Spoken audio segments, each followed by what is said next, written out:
purchases or commercial transactions or something like that. Just like in community, how are they integrated to the community? It's like, could they develop healthy relationships with other families to the point even of a marriage, or is that something unspoken? I think they can. I mean, I think that's the whole idea, and that's the beauty of the schools in the villages, and even the college within Lahore is showing that Muslims and Christians can work together in peace, and showing that. I have a friend that works at the FD College in Lahore, and she's Christian, and most of the students are Muslim, and she has a wonderful relationship with them. And she said how they feel that it's so vital for women to succeed because they are such a good example of that they can work together in peace and not be against one another. I don't, I've heard her, and I can't speak firsthand to how the marriages are perceived for Muslims and Christians. It sounded like it was a pretty difficult thing over there. And now in this, in other, maybe outside of the country, it might not be, but it sounded like over there it was. But now, someone that's from Pakistan, they have different views. I could speak to that more. But definitely, Christians have lived there, and they live together side by side, and have genuine friends. So. I couldn't add anything more than Caroline did. She's right. Regarding marriage, similarly, you're supposed to marry someone of your own faith. So, as far as Christians marrying Muslims are concerned, that's a no. One of either two has to convert. So marriage is, I don't think happens over there between different faiths. But as far as living in tolerance, and that works fine. It seems like in many places they do. In many places they do. Yes. I have a question. I had the opportunity to read 3 Cups of Tea, and I would like to get your commentary as to how realistic it is, or because that's kind of right now that's my only perspective of Pakistan, and I obviously could be way off or it could be pretty close. Oh, you have read it? I have read the summary, but I haven't read all of it. Yeah. I mean, if anyone else wants to address it, I think you're talking about the Greg, how people actually treat foreigners especially people from the northern areas, how they make you a part of their family and how they befriend you. Is that what you're referring to? Well, just the whole concept of Greg Mortensen, because he's an American who has gone over there to help build schools, and I thought maybe... Right. I think his approach has been key.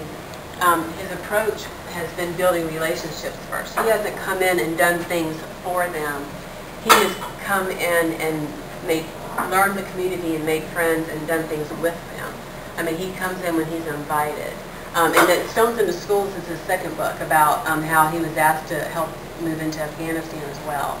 And the way he's done it, in fact, I think now 3 Cups of Tea is required reading for certain levels of the military, so they can kind of get the idea of how you build relationships and work with people. So it's a pretty realistic book then. I think it is. I really enjoyed it because I read it after I had been to Pakistan. And so I could relate to, some of how you experience some of the things in the culture as a foreigner.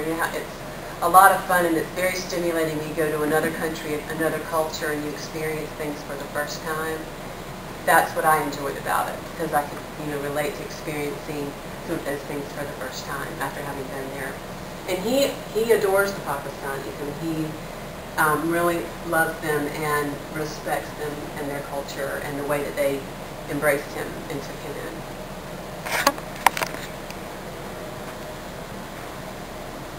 Anyone else have a comment on the book? Anybody read the book? Other than you, me? Okay. Well, I've got a similar question then, as an American, and knowing that I can't turn on the TV and get much information. Of value, yeah. Yeah. One of my sources has been a professor at the University of Michigan named Juan Carlos. Is anyone familiar with him? He has a blog. It's more than a blog.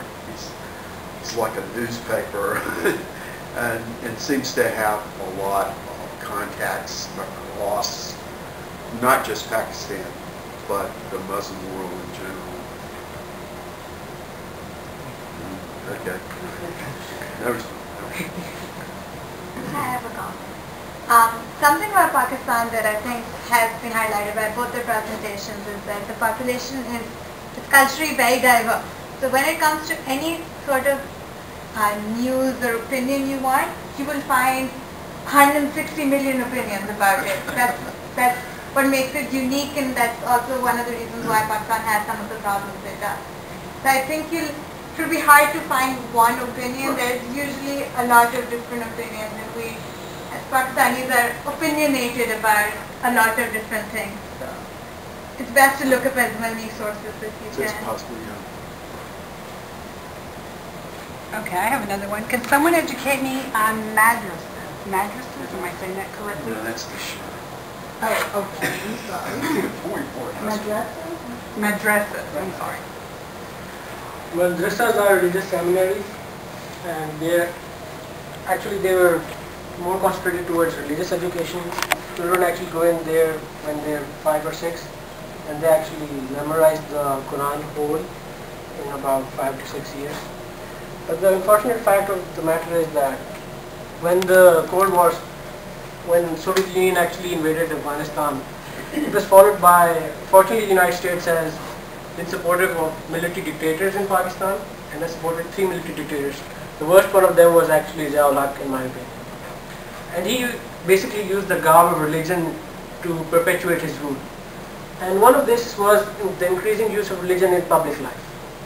What that evidently saw was that money was pumped into Pakistan to actually beat the Soviets, and what that necessitated was a kind of ideological reorientation of the Pakistani youth. This basically involved teaching them about violence, using violence, religious violence to overtake the godless communists. But what eventually happened was money started pouring into religious schools, and people were actually taught over there, and they were also militarily trained. And what happened as Soviet Union was defeated, United States just basically bailed out on Pakistan, and there was no rehabilitation of all of these people. So as Caroline also said, the convent schools were vanished, were just simply removed. They were nationalized as a part of this, and they couldn't make, and as the standard of public education dropped, what basically happened is many people in the youth just basically started joining these madrasas. So the skills that they had are practically no use in the real world, unfortunately. But they are but they have a religious bent, they are ideologically trained, they have military weapons as well. It's not necessary for all madrasas. Many madrasa students have been, I shouldn't put the word rehabilitated, but many of them have joined the public school system. Many of them combine religious education along with modern sciences, but not for all of them. And for some of these madrasas, students who go over there, when they come out, they are basically just religiously indoctrinated and militarily trained. So it's a violent combination, it's deadly combination for Pakistan. Actually, I would... but you might hear a different opinion. If you're complete, then can I add? Yeah, sure, go ahead.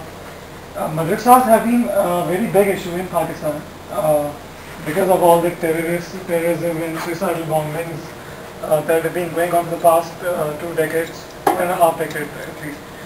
After that, there has been a lot of pressure on madrasas. During the past decade, there has been a lot of pressure, and because of that, now the madrasas that are operating in Pakistan, they are basically audited by a government institution, and as far as my knowledge goes, more than 90% of them have been audited for what they are actually indoctrinating, as my friend said. As far as I know about the things that go on in the madrasas right now in Pakistan, they're all peaceful. There are peaceful institutions and not militant in any form. Only those who have managed to not be certified or to escape the auditing